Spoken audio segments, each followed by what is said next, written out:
Most people who set New Year's resolutions fail. I was definitely in this boat for most of my life. Every December, I would set a new resolution. By February, I would have completely fallen off track, and then feeling dejected, I eventually told myself, stop giving the new year any importance. Don't take it seriously, it's just another day, we're gonna keep moving on. But one cannot help but treat the new year as an opportunity to take stock, evaluate how you did, and set new sights for the coming year. Every year I tell myself, I'm not gonna set the resolution, okay?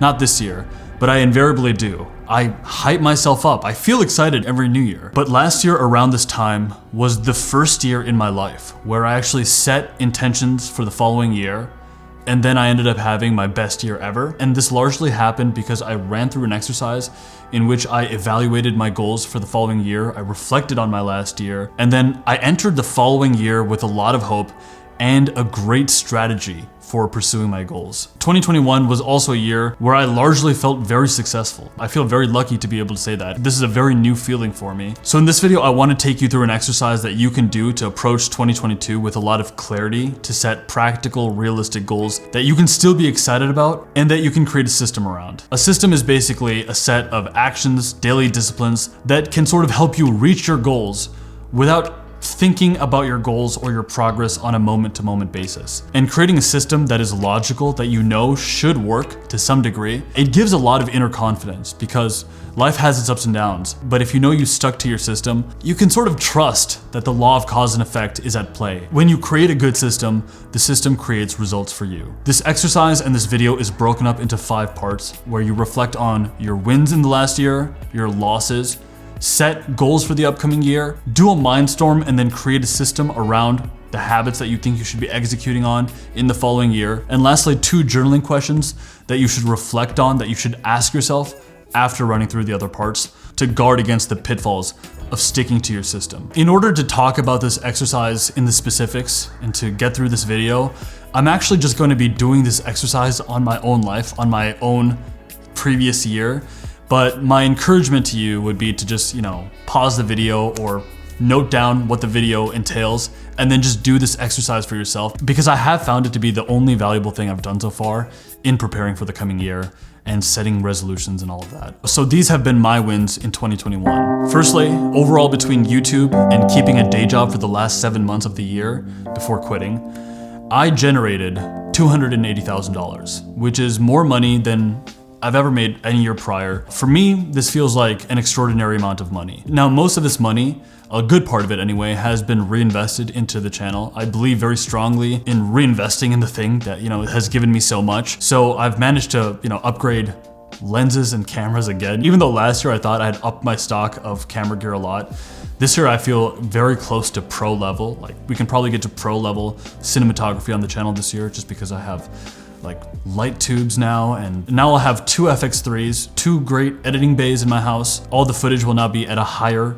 color bit. It's gonna be a subtle effect, but the visuals of this channel should theoretically be better than ever. Nevertheless, it is a huge win for me to have made such strong financial gains at this point in my life, because my finances have been a struggle for most of my life. It gives an amazing sense of freedom and courage to be able to make money off the thing I love to do, and then utilize the new resources that are coming in to kind of take on the bigger projects that I'd only dreamed about as a kid. My other big win for the year, of course, is that I went full-time on my YouTube channel 7 months into the year, around August of this year. For years, I had been dreaming about being able to make the kind of content that I myself admired when I first started watching YouTube. My inspirations were like Casey Neistat, Sam Colder, Matt D'Avella, Peter McKinnon, even SNL and Key and Peele. I wanted to make very high quality content, both in terms of optics and story. And there's really no excuse now. I have all of the tools now at my disposal to make great content.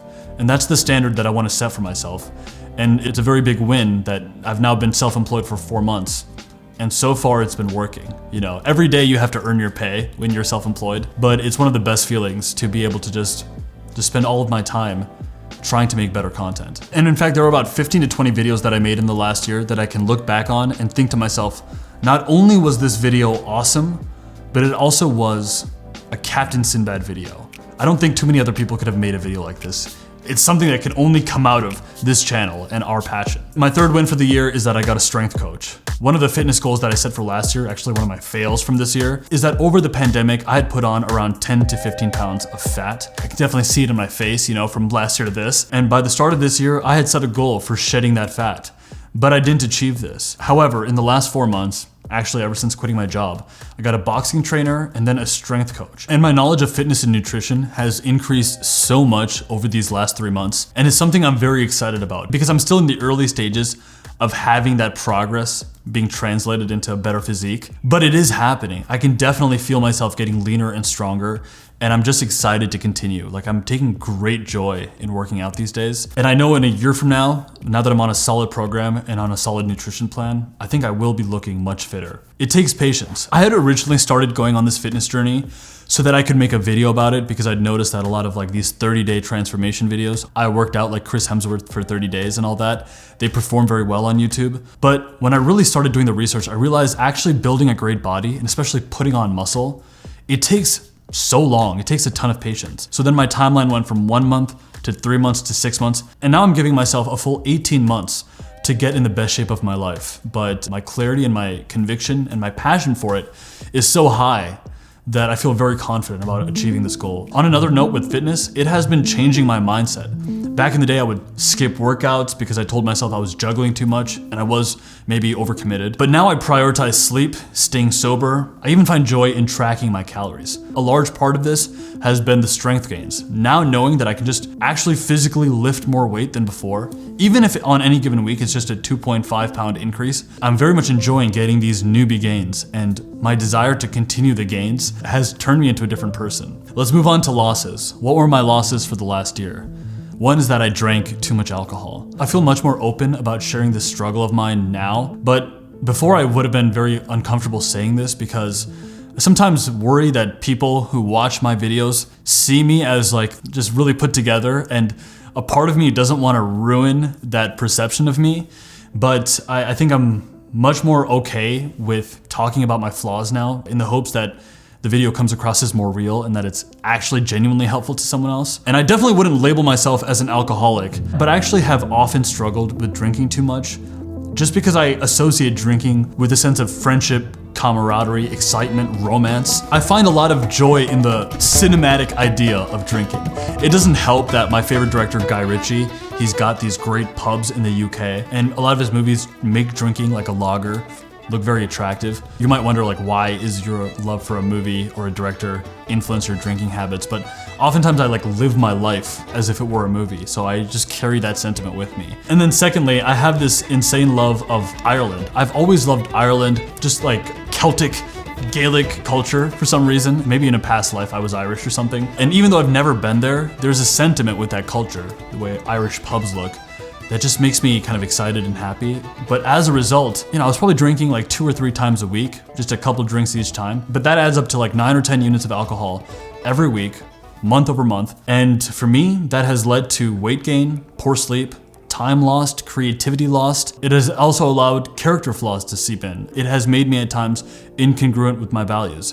I have lied to people I love because I was drunk. Now, I still enjoy a drink once in a while. I actually don't want to give up alcohol completely, but it's been very rare, and I've saved it so that every time I drink, there's a sense of meaning behind it. But in the last 2 months, I think I maybe drank on 4 occasions, and very little by comparison. Whereas a year ago, it might have been 3 times a week, but I still count it as a loss. The fact that I didn't realize this was a problem in my life for so long, and I've only now just started to address it. Another loss of mine over this last year is that I've uploaded videos on this YouTube channel that I just don't like, that I personally wasn't satisfied with. It probably won't register as a huge loss to people, whatever, it's just a YouTube video, but this channel is very meaningful to me. And every video that I put out, I want it to be a great representation of me and what this channel is about. It's about invigoration, exhilaration, chasing your goals, love, comedy, positive energy, and exciting energy. And sometimes when I've uploaded videos that have fallen short of that, I sometimes think to myself, I just should have not put that up. It would have maintained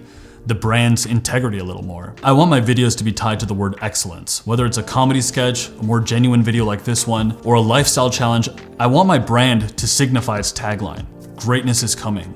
And so that's been a loss of mine that I've sort of let my standards slip. These 2 questions, pretty basic, your wins for the last year, your losses for the last year, but take the time to genuinely think about, what has gone good this year? What have I fallen short on? And if you sat down and honestly evaluated your year, you might realize you accomplished more than you thought, and those losses are actually a great opportunity to get better in the future. Moving on to the fun stuff, goals for the next year. In recent times, I've realized that there is enormous power in simplicity. And that means paring down your goals. Don't have a lot of goals for the next year. 3 at the most, but if you could narrow it down even to 1 goal, if you had just 1 goal, like your focal point for the next year, you'd be so much more committed. There'd be so much more clarity in your life because all you have to do is dial in on that 1 goal. It's kind of like if any of you watch Eric Bugenhagen, Thomas and I talk about this a lot. He's like this hilarious yet very inspiring wrestler and lifter. He says, once you've made your newbie gains and you want to get stronger, what you should do is just come down to 1 lift. Focus on 1 lift for a period of time. That's like your periodization that you're running. And then once you've sort of plateaued on that, then you move on to something else. And now I'm starting to think the same should be true for goals. Just narrow those goals down. And then if you dial in on those and put all of your intensity on just those few goals, you're going to surge forward. Now, I have 3 general goals for the next year. Mine are quite big. One is 405 on the deadlift, that's 4 plates. The other is to make $1 million in 1 year, $1 million in gross income for the channel. $1 million. And then lastly, to get financed or greenlit by Netflix or some other streaming service to make a movie, to make a feature-length film that I would have written. Now between these 3, if I had to narrow it down on 1, I would go for the money goal, but I've decided I'm gonna keep all 3. I realize I've set my sights quite big, and for some of these goals, perhaps my odds of success are less than 10%. But I figured even falling short on each of these goals would be such a drastic win. 405 on the deadlift, that is a focusing point. It's just a number that represents a very fit body, or at least a solidly strong body. But failure towards that goal means I'd probably still make solid strength progress. Maybe I'll get up to 365. That's still 65 pounds stronger than I am currently on the deadlift. The other goal, making $1 million. A lot of YouTubers with better business sense than I, they have achieved this. It feels almost as if they've achieved it very easily. Friends of mine like Ali Abdaal and Nate O'Brien. But maybe even if I don't make $1 million, if I set it as a target, I could probably still have my best financial year yet. And especially with the Netflix film goal, the odds of success are very, very low. But I figured if I set that as a sight and only 1 of 3 goals for the year, I could probably still develop myself so much as a person. My cinematography could improve. Maybe Netflix won't finance me, but maybe I can put up my own money for a short film. We're working on that right now. We have hopes to make it pretty decent. And even if it's not good, getting your first short film done is progress. I could make connections with colorists and composers, producers. Maybe Netflix won't give me their money, but maybe if I set it as a target, they could let me in the room and I'd have the opportunity maybe to create a storyboard and pitch a movie. Just pitching a movie would be success in my book. These would all be big wins. So what are 1 to 3 goals that would excite you? Genuinely excite you. Now, don't be ludicrous in your attempt. I know my goals sound really big, but they're also extensions of what I've done these last 4 years. If I had set the goal to make $1 million in a year 4 years ago, it would have been ludicrous. But I have sort of a system created around this that's been building up over a couple years. So it feels like a huge stretch, but still a goal worth going after in my life. But what goal would excite you for this next year that is like, it's exciting, but a part of you believes like, yeah, if I was the best version of myself, theoretically this should be possible. Like I could probably do this. I've found in the past that setting sights that are just 30 to 50% more than where you're at right now is often a good place to start. 50% better than where you're at right now financially. That's still a huge progress, but it's probably still achievable. The 4th and perhaps the most important part of the exercise is to create the system. Systems are created best, I find, by mindstorming and then finding 1 focal point. This is what's worked for me anyway. So with mindstorming, you ask your goal in the form of a question. What can I do this year to make $1 million? What can I do this year to get in front of Netflix and to get their money for a feature film? And then you come up with a list that potentially answers that question. You don't judge the answers while you're coming up with the list. I made a list for how to make $1 million a year. One of the answers that I came up with is get completely jacked and then sell supplements. Now, if you know anything about fitness, I'm not gonna get completely jacked in a year. You just don't do that, right? A great body is built up over years and years of consistency. But this exercise of coming up with this list, it's a way to get your mind to think differently, to open your eyes up to all of the actions that you could potentially be taking that you're just not taking. Finally, when you've got your list, look it over and decide what are the 1 or 2 items on that list that you could do every single day, that it makes sense to pursue every day, and that you just have this hunch, you have this knowing that it would make the biggest impact. When I'm bringing up this exercise, I'm actually pulling from a couple different sources.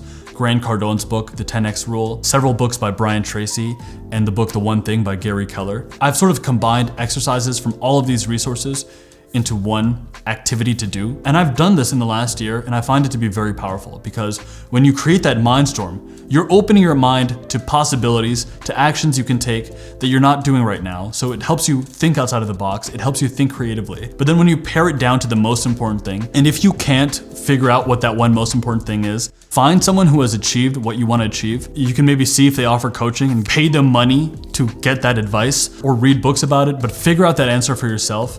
Figure out what the most important thing is on your list, and then resolve to do it every single day. If you do the right thing every single day, even if it's just 30 minutes or an hour, of course you're gonna see results in a year. That's the law of cause and effect. You do the thing, you will have the power. Ralph Waldo Emerson said that, and I do believe it's true. From this exercise, setting your goals, doing the mindstorm, finding out the most important activities from it, you realize what actions you need to do day in and day out. Your system is set, and then all you gotta do now is work the system.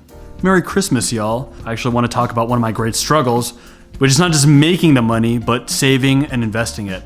And that's where the sponsor of today's video comes in, Acorns.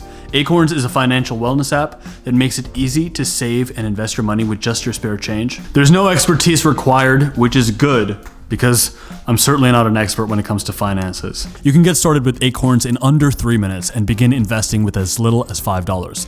The app will automatically invest the spare change from your purchases through roundups. Every purchase you make is rounded up, and the spare change is automatically invested into a managed portfolio. And over time, invested money can really grow. It's like the compound effect, the law of Kaizen, incremental improvements, being applied to the world of investing. Depending on your needs, Acorns will recommend an investing plan for you from their 5 diversified expert-built ETFs, exchange-traded funds. Acorns is kindly giving my viewers an exclusive offer. You'll get a $20 bonus investment if you sign up with the link in my description box for the next 30 days.